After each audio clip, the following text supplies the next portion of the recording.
Shalom Bapak Ibu yang dikasihi Tuhan Yesus, kiranya damai sejahtera Kristus beserta kita semua. Selamat mengikuti renungan firman Tuhan hari ini, Tuhan Yesus memberkati.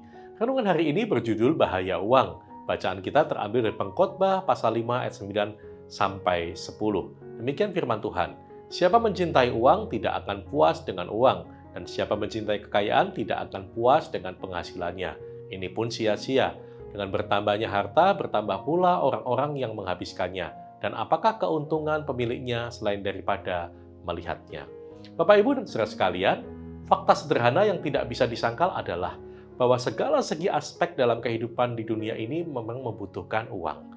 Makanan, pakaian, dan perumahan memang kebutuhan dasar manusia, tetapi diperlukan uang untuk memperoleh semua itu. Bahkan untuk mencukupi masalah kesehatan dan pendidikan juga diperlukan uang yang tidak sedikit. Tapi yang harus diingat adalah uang adalah alat, bukan tujuan. Sebab sebagai orang Kristen tujuannya adalah untuk memuliakan Tuhan dan memperoleh keselamatan dari Tuhan. Uang memiliki sifat fluktuatif. Menaruh pengharapan pada hal yang tidak pasti seperti uang adalah kesia-siaan. Yang jahat bukanlah uangnya, melainkan keinginan dan motivasi manusia dalam mengumpulkan dan menggunakannya. Memiliki uang adalah sebuah pilihan. Apakah kita mau menggunakan uang untuk sesuatu yang berguna atau hanya untuk hal-hal yang memuaskan keinginan daging kita saja. Sebab pada dasarnya manusia tidak pernah merasa puas. Seperti dicatat dalam Pengkhotbah 5 ayat 9. Siapa mencintai uang tidak akan puas dengan uang, dan siapa mencintai kekayaan tidak akan puas dengan penghasilannya. Ini pun sia-sia. Entah itu hidup dalam kemiskinan atau kelimpahan, sifat tidak pernah merasa puas inilah yang sering dimanfaatkan iblis untuk membujuk manusia agar terus mengejar kekayaan, selalu bersungut-sungut dan tidak pernah bersyukur. Cinta akan uanglah yang menjadikan akar dari segala kejahatan di bumi ini. Orang-orang yang haus akan uang kemudian mendorong untuk melakukan berbagai macam kejahatan besar yang terjadi di masyarakat. Hal ini terjadi karena untuk bertahan hidup membuat manusia menghalalkan segala cara. Setiap manusia bisa menjadi tuan atas uang atau menjadi budak uang. Dengan arti lain, manusia bisa membuat uang melayani dirinya atau malah membuat dirinya melayani uang.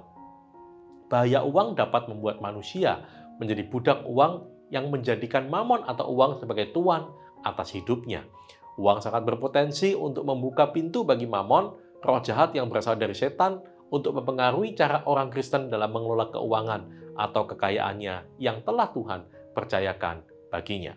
Sebab uang sesungguhnya menyebabkan banyak di antara mereka memiliki rasa aman yang palsu, yang akhirnya menuntun mereka untuk bergantung kepada kekayaan dan bukan kepada Tuhan. Itulah sebabnya dikatakan uang itu bahaya jika tidak dikelola dengan hati yang takut akan Tuhan. Kebutuhan akan uang adalah hal yang dialami oleh semua orang. Hanya saja, motivasi orang dalam mencari uang berbeda-beda. Ada yang melakukannya untuk memenuhi kebutuhan, tetapi juga ada yang melakukannya untuk memenuhi keinginannya, dan lain-lain.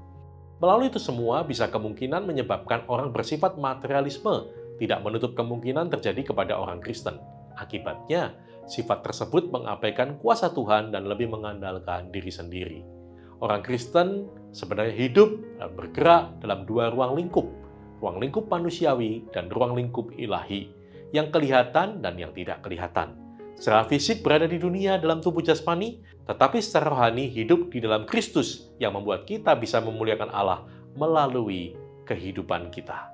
Amin.